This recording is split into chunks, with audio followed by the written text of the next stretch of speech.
Hello viewers, and as usual, welcome to Africa and Beyond Television Network, where we continue to give you the latest trending news in the nation of Zimbabwe without fear, without favor. And at this point in time, we are looking at an analysis from my brother, Brighton Mutebuka, and he is actually giving the people of Zimbabwe his views, his opinion about the interference of Hopewell or the crucial role of Hopewell in the Mnangagwa 2030 agenda. He says the genesis of ED's 2030 presidential term agenda and Hopewell's crucial role in it.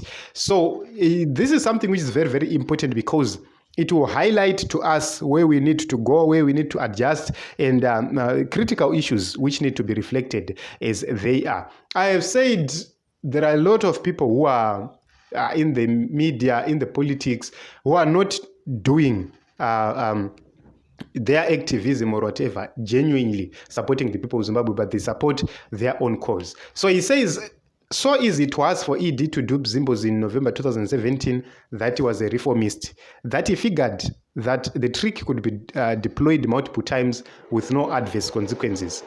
So in 2018, Mnangagwa stole the elections. We know about that issue. It has been spoken severally. And Luke Malaba was very, very instrumental in everything since the departure of Obert Mpofu up to this day. That is the reason why we have seen Luke Malaba continuously working for ZANU-PF. We have seen the influence of Luke Malaba in making Douglas Monzora win cases, which then destroyed the MDC-T, which was led by President Advocate Nelson Chamisa after the departure of Morgan Tsvangirai. So what is happening is that there are people like Hopewell Chingono. They've actually facilitated Emmerson Mnangagwa's stay in power for far, far too long. And we have said it severally, that the truth must be told as it is. People who pretend to be fighting for justice and freedom must be called out. So we have seen FAS coming in towards the 2023 elections. We've seen FAS doing what they could do best, and they kept Mnangagwa in power.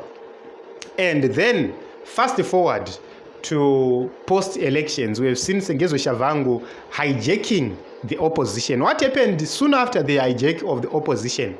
Hopewell Chingono, if he was a real person within the opposition ranks, munhu ari kuda shanduko munyika, he could have stood on principle.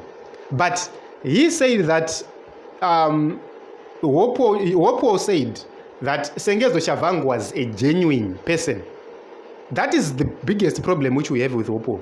He said he was a genuine opposition person. Remember, he was talking to various media outlets right there, sending a narrative across Europe, across the African region. He sent a message that Sengezo was a genuine opposition leader or was representing genuine concerns. So now that Sengezo is actually proved to be working with Emmerson, what is Hopewell Chingono saying? He is not swallowing his words. He is not withdrawing his words. He is not withdrawing what he said. So he was being glorified everywhere. Chingono this, Chingono that, Sengezo this, Sengezo that. And everyone was retweeting. Everyone was blaming Chamisa. And now where are we? So everything, the blame was cast on President Advocate Nelson Chamisa. Imagine, kuti munhu akaenda kuelection hapana mari.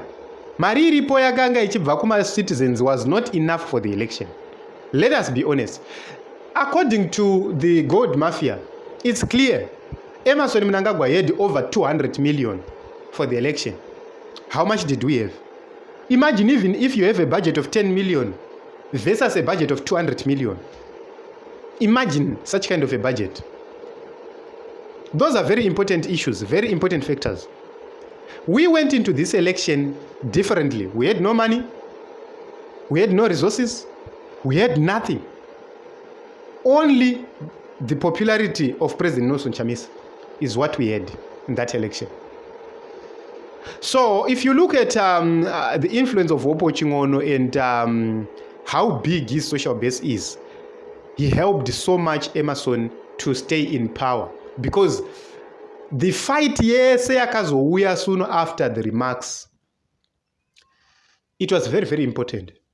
It was very, very important because a lot of people could say, okay, since Nelson Chamisa is, has failed and Sengezo is representing genuine concerns, critical people left the front rows of this struggle, where we needed them most, simply because of the narratives that spread were Nana Chingono. Even the international world was divided, they had mixed reactions.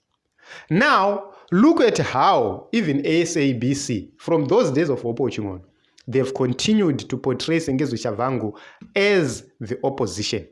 Look at what happened at Precab. SABC covered it as the opposition and said the opposition triple C. That is the influence of these people. So that is the reason why you see us on a daily basis trying to come up with different narratives, trying to come up and defend the political position. It's because we've been left exposed to direct attacks by these people. Simply because they identify with you when it's convenient, and then they leave you when you need them the most. So, ukaitarisa, the position akatorwa na Hopewell, he started it during the period of primary elections. He was trying to influence Mwanawasa kuti awine kupi. And when he lost, he then started to say, they've abandoned the Scala, they've done this because they hate Scala whatsoever. He was promoting hatred amongst the opposition people. So look at what is happening. He tried to bring a fight between Chamisa and Bita again. Biti kusaenda kwaita parliament, Chamisa this, Chamisa that. They blamed Nelson Chamisa. For whose benefit? Mnangagwa dynasty. So whatever which is happening right now, I'm glad that the people of Zimbabwe are now seeing these things for what they are. So personally, I don't hate Hopewell. But one thing you have to know is criticize Hopewell Chingono. Instantly, he will block you.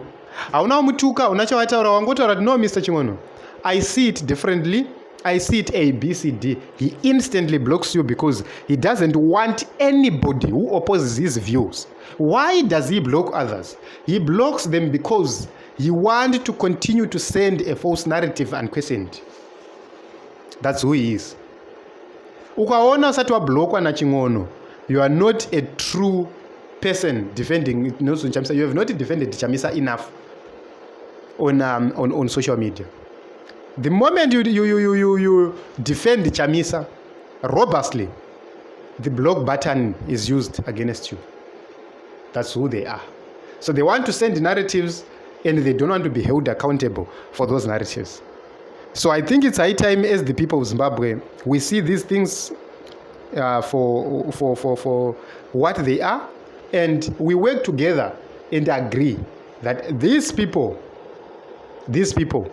they are not good for our struggle because they will keep us going back. In 2018, Hopewell was backing Mnangagwa. It's right.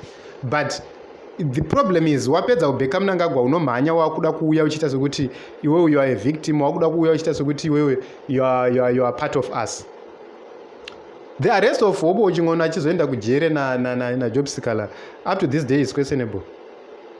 Yes. Have you ever seen kuti Hopewell paakasungwa he could share the same cell na Job? Why?